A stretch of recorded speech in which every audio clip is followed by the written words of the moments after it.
I'm Anil Kumar, and in this video we will understand co-function identities for tan alpha. Now let's take our coordinate system. Angles in standard position, that means the vertex is going to be at the origin and initial arm is going to be along the x-axis. Let's consider a position here where alpha is the angle with the horizontal, and let the point be a comma b. So we are talking about tan of alpha, which is equals to b over a. Now we want to see how we can write tan alpha in terms of the related trigonometric ratios when the angle is plus minus 180 or pi, or it is plus minus 90 degrees or pi by 2, or it is plus minus 3 pi by 2 or 270 degrees, right? So those are different positions which we will explore.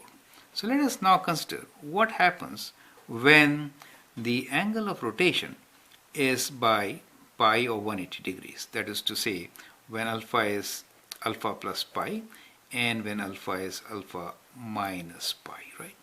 So when I say alpha is already there, alpha plus pi will bring us to this position. Is that okay? So this angle is alpha, this angle will be alpha plus pi.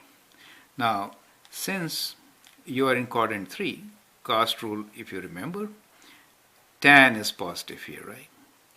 Now, A and B are kind of similar points. In this position, A and B will be both negative, right? So minus A minus B, and their ratio will become positive, as you can see, right?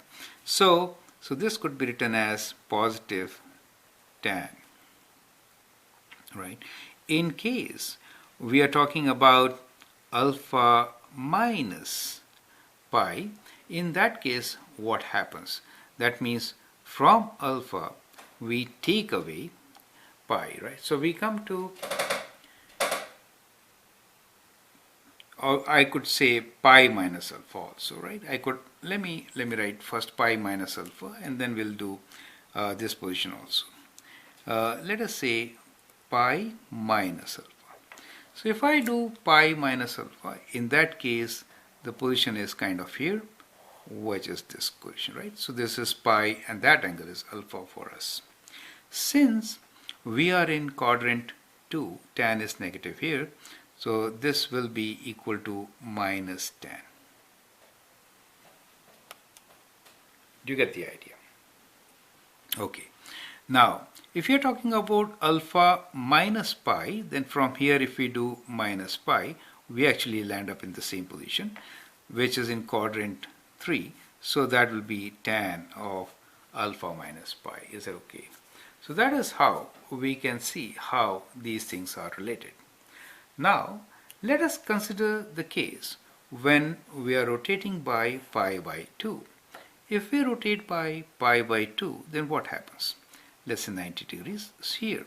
So in that case, x and y coordinates swap. So the point AB really becomes the point minus BA, right?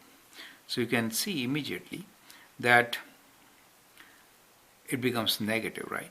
And even from cast rule, you know, in quadrant 2, it has to be negative. So we can write tan, let me write down here. So if I do a rotation clockwise, that is to say, if I am writing alpha plus pi by 2, that is moving, this is my alpha, and moving further counterclockwise, so that the angle here is alpha plus pi by 2. Since we are in quadrant 2, tan changes to cotangent, right?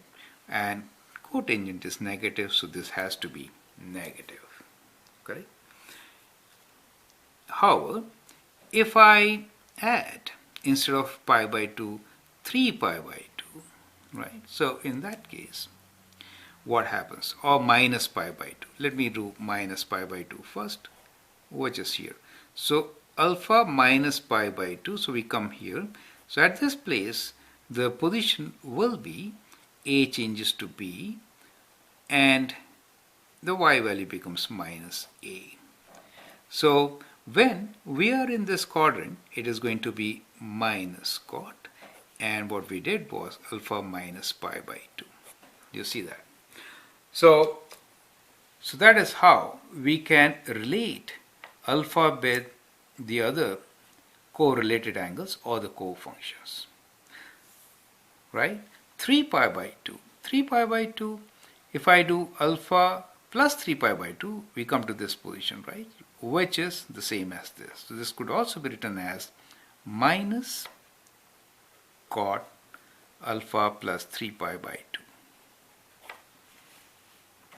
And minus 3 pi by 2 will bring us to that position. So this could be written as minus cot alpha minus 3 pi by 2, right? So that is how we can relate tan alpha with its cofunctions in so many different ways. But I hope you understand the concepts. You really don't have to remember all this. Once you see and understand, then it becomes kind of simpler to work with them. I hope it helps. Thank you and all the best.